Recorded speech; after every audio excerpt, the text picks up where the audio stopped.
Good afternoon, HS living point. এই আপনারা টাক রিপেয়ার করেন তো? হ্যাঁ। আমার টাকটা সারিয়ে দেবেন? আপনার টাক বলতে কি পজিশন আপনার? সামনের দিকে কপালটা আর কি চওড়া হয়ে গেছে অনেকটা, আর পেছন দিকে একটা চাঁদের মতন করে একটা কি চকচক করে। আর মেন কি বলুন তো, এমনি টাকটা বোঝা যায় না, চুল দিয়ে ঢেকে রাখি। একটু তেল মাখলে আর তেল মেখে আলোর নিচে দাঁড়ালে বেশি লোকে বুঝতে পেরে যায়, মানে রিফ্লেকশনটা হয়, বুঝতে পারলেন?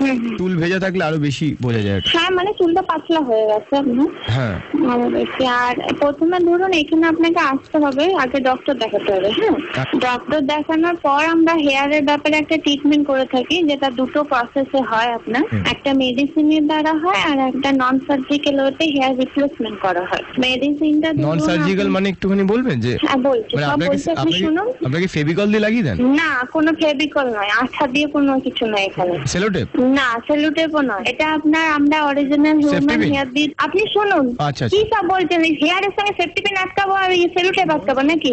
Non surgical. আপনি যদি শুনতে ইচ্ছে করে আপনি শুনুন, না হলে শুনতে হবে না না ম্যাডাম, রাগ করবেন, আমি আসলে জানি না তো। বলছি আপনাকে, বলছি তো। ওকে আপনি সরি একটা করে একটা বলে যাচ্ছেন। সরি বলুন। এখানে অরিজিনাল হিউম্যান হেয়ার দিয়ে তৈরি একটা হেয়ার পিস আপনাকে দেওয়া হবে। হ্যাঁ, ওই হেয়ার পিসটা আপনার যেগুলো মানে যেখানে ফাঁকা হয়ে গেছে সেখানে কাটিং করে আপনার বাকি যে হেয়ার গুলো থাকছে সেই আপনার ওই হেয়ারের সাথে আমরা যে হেয়ার পিসটা দেবো সেটা উইভিং অথবা বন্ডিং পদ্ধতিতে অ্যাটাচ করা হবে। কিন্তু আমার টাকে লাগবে না?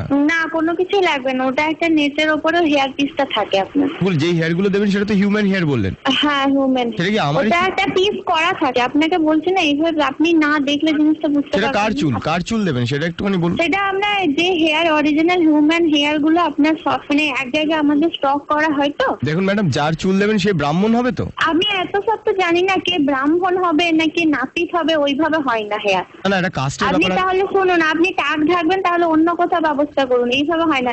আমরা কি হেয়ার গুলো নিয়ে আসছি কে ব্রাহ্মণ কে নাপিত কে? না আমি বলছি মানে আমি আমার ভাগ্নি। কথা বলা দিচ্ছে না, আপনি রাখুন। আমার ভাগ্নিকে নিয়ে আসবো, ওর মাথায় প্রচুর চুল। হ্যালো। হ্যাঁ বলছি, কত টাকা লাগবে এই পুরো ব্যাপারটায়? সেটা মেজারমেন্ট অনুযায়ী হবে। সেটা মেজারমেন্ট আমার 1200 স্কয়ার ফিট। আপনার কথা বলা ইচ্ছা নেই, ওই হবে 1200 স্কয়ার ফিট হয় নাকি ওইটা? সেটা কি জমির জায়গা জমি কিনছেন নাকি? ও না, তাহলে 1200 স্কয়ার ইঞ্চি হবে। হ্যালো ম্যাডাম, আচ্ছা আমি তো বাইক চালাতে চুলগুলো পড়ে যাবে না তো বাম্পারে? না, কিছু হবে না। আর আমার ওয়াইফ কি বলুন তো, একটু দুষ্টু মিষ্টি আছে তো, মানে আমরা যখন রাত। হ্যাঁ, আপনাকে কোনো কিছু বলা দরকার নেই। মানে আমরা যখন প্রেম করি ও চুল ধরে টানে, মানে ওই দুক্ষণ ছুটি করে, তো তখন খুলে চলে আসবে না? করুন আপনি, কিচ্ছু হবে না। আপনার কি হেয়ার সম্পর্কে জানার ইচ্ছা আছে না অন্য কোনো কথা বলার ইচ্ছা আছে? হ্যাঁ বলছি, জন্তু জানোয়ার চুল লাগিয়ে দেবে না তো? হ্যালো। হ্যাঁ নমস্কার। হ্যাঁ বলুন। হ্যাঁ বলছি, আপনারা যে চুলগুলো লাগিয়ে দেবেন ওগুলো পেকে যাবে না তো? সেটা লাগানোর পর পড়ে যাবে, আপনি কিছুদিন লাগিয়ে রাখুন, তারপরে রেজাল্টটা আপনাদের দেবেন। আচ্ছা, আর পাকা চুল হয়ে গেলে কি বেঁচে আপনারা দেবেন? পাকা চুল আমরা দেবো কেন? তো পাকা চুল হবে কি আপনাদের কাছে? তা ধরনের কথা বললে ওগুলো ওইভাবে কথা বলে যায়? হ্যালো।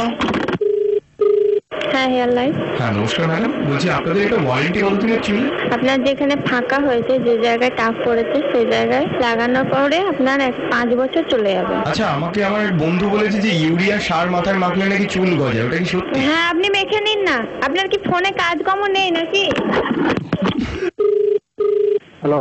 হ্যাঁ নমস্কার স্যার। আচ্ছা, এই সেলুনে যারা চুল কাটে, ওই যেই চুলগুলো বেঁচে যায় চুলটাই দেওয়া হয়, ওই চুলটাই দেওয়া হয়। ওই চুলটাই দেন আপনার? হ্যাঁ মাটি থেকে কুড়িয়ে আনা চুল আমার মাথায়? হ্যাঁ।